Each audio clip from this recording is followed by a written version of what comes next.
Shalom anak-anak ser, selamat pagi, selamat tahun baru untuk kita semua. Kita sudah masuk di semester 2 atau semester genap. Anak-anak ser membawakan mata pelajaran bimbingan konseling. Ya, untuk mengawali pembelajaran ini mari kita berdoa. Tuhan Yesus, kami mengucap syukur hari ini Kau berikan waktu ini bagi kami untuk belajar. Tuhan, adapun topik yang kami bahas bersama adalah dimensi kecerdasan remaja. Berikan kemampuan kepada hamba-Mu ini Tuhan untuk dapat mempresentasikan pembahasan kami, supaya anak-anak didik hamba ini dapat mengerti, memahami apa yang kami pelajari saat ini. Engkau Tuhan yang memberkati orang tua anak-anak didik hamba ini, memberkati guru-guru kami, memberkati kepala sekolah kami, mulai dari tingkat TK sampai SMA, memberkati yayasan kami, memberkati bangsa dan negara kami. Tuhan Yesus, Engkau yang memberikan kepada kami kemampuan untuk dapat beraktivitas dengan situasi corona saat ini. Bapa, Engkaulah yang memberikan kepada kami hikmat, sehingga kami boleh Tuhan berjalan sesuai dengan kehendak-Mu, dan kami Tuhan dapat terhindar daripada virus corona. Tuhan, kami memulai pembelajaran ini. Di dalam nama Tuhan Yesus kami sudah berdoa dan mengucap syukur. Haleluya. Amin. Anak-anak ser, topik yang kita bahas adalah dimensi kecerdasan remaja. Nah, indikatornya apa? Kamu mampu bersikap dan bertingkah laku dan mengembangkan diri sesuai dengan dimensi kecerdasan yang kamu miliki, sehingga kamu berhasil dalam kehidupanmu. Dimensi kecerdasan remaja. Ada dua hal yang akan kita bahas di sini. Yang pertama, dimensi kecerdasan manusia. Ya. Kemudian kita akan membahas tentang kecerdasan otak atau IQ. Dimensi kecerdasan manusia. Kalau selama ini, ya kan, kecerdasan selalu dihubungkan atau dikaitkan dengan kecerdasan intelektual atau yang biasa kita sebut IQ lah. Namun sekarang anggapan bahwa kecerdasan manusia hanya bertumpu pada kecerdasan intelektual saja itu nggak berlaku lagi.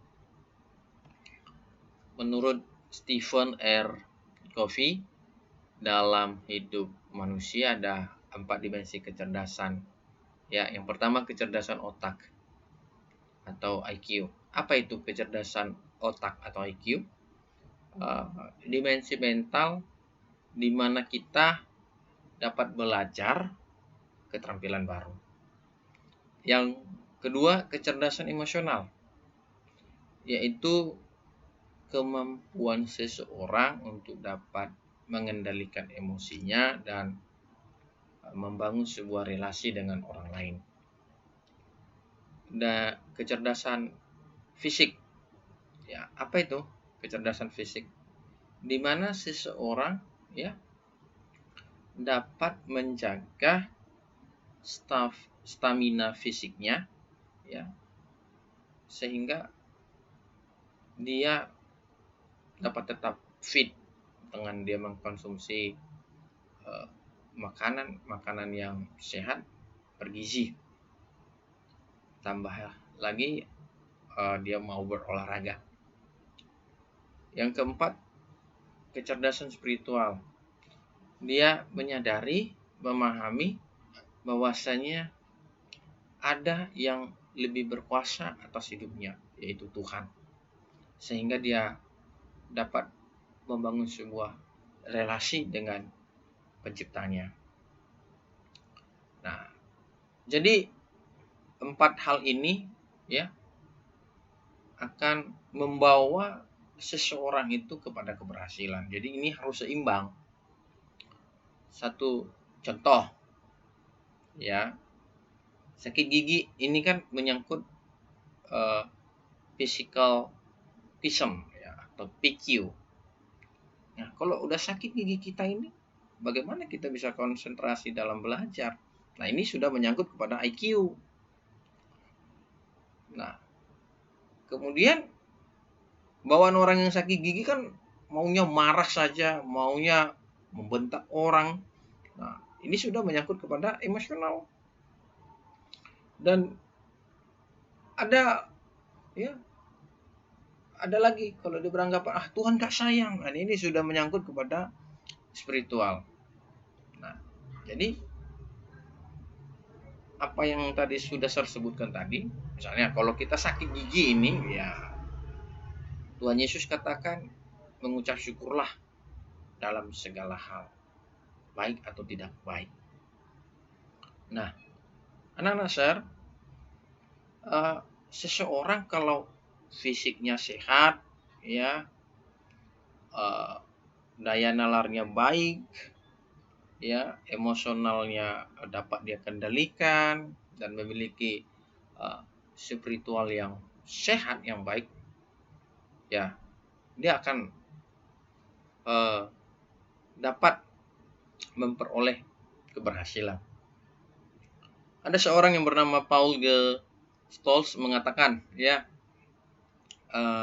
bahwa kecerdasan nasib, apa itu kecerdasan nasib?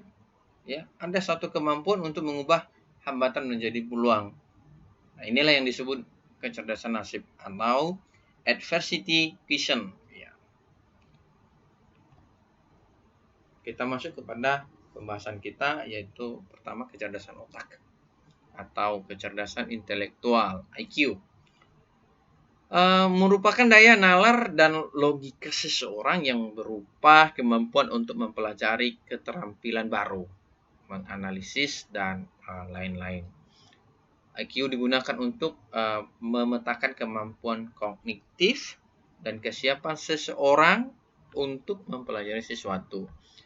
Walaupun bukan satu-satunya kecerdasan yang dapat memastikan seseorang berhasil ya atau tidak, sukses atau tidak di masa depan.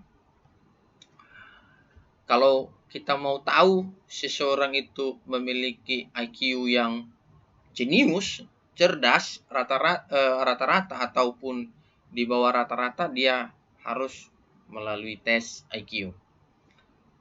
Orang yang mempunyai IQ tinggi atau di atas rata-rata ini dapat lebih menangkap dan mengolah informasi yang berkaitan dengan proses kognitif daripada mereka yang mempunyai IQ rata-rata atau di bawah rata-rata. Menurut Sutarlina Sutarji, intelijensi adalah kemampuan dasar yang dibutuhkan untuk beradaptasi, mengubah, dan memilih lingkungan. Ada beberapa faktor yang mempengaruhi sukses tidaknya seseorang meski memiliki nilai tes IQ yang tinggi, yaitu faktor internal. Anak-anak share, kalau kamu memiliki IQ yang tinggi tapi kalau kamu malas, ya, tidak kamu kembangkan kemampuan yang ada dalam dirimu atau potensi yang ada dalam dirimu itu, percuma, kamu tidak akan berhasil. Justru kita harus tekun untuk belajar.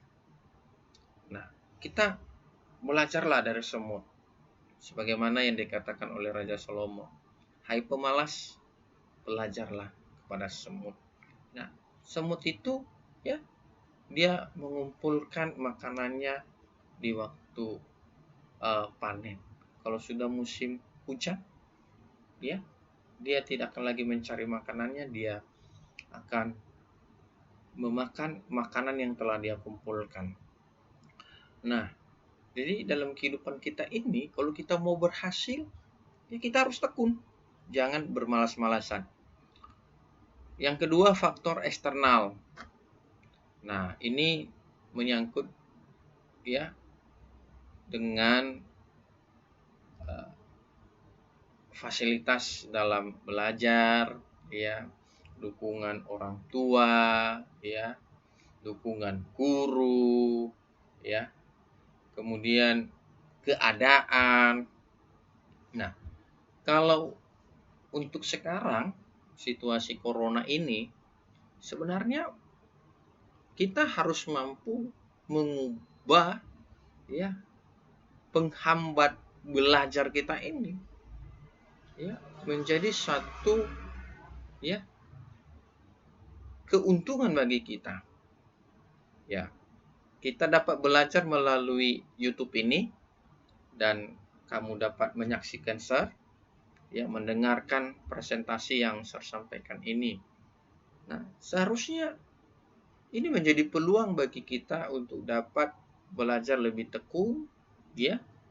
Kita dapat lebih dekat dengan orang tua kita, kita dapat membantu orang tua kita, ya. Jadi di sini kita juga perlu disiplin. Nah, anak-anak Sir, ada satu cara yang paling mudah dan murah, ya, untuk melatih otak kita, yaitu dengan cara kita membaca dan berlatih. Anak-anak Sir, ini adalah tugas kamu. Ya, di sini kita akan merefleksikan, ya, dari beberapa pertanyaan-pertanyaan yang telah Sir siapkan untuk kalian.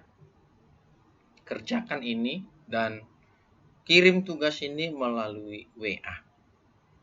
Ya, anak-anak Sir, kita akan membahas pelajaran kita, ya, masih dalam pelajaran kita ini. Yang kita bahas adalah dimensi kecerdasan remaja. Yang kita akan bahas tentang kecerdasan emosional dan kecerdasan fisikal. Jadi persiapkan dirimu untuk dapat, ya, kita sama-sama belajar di hari Senin di jam yang sama. Tuhan Yesus memberkati kita.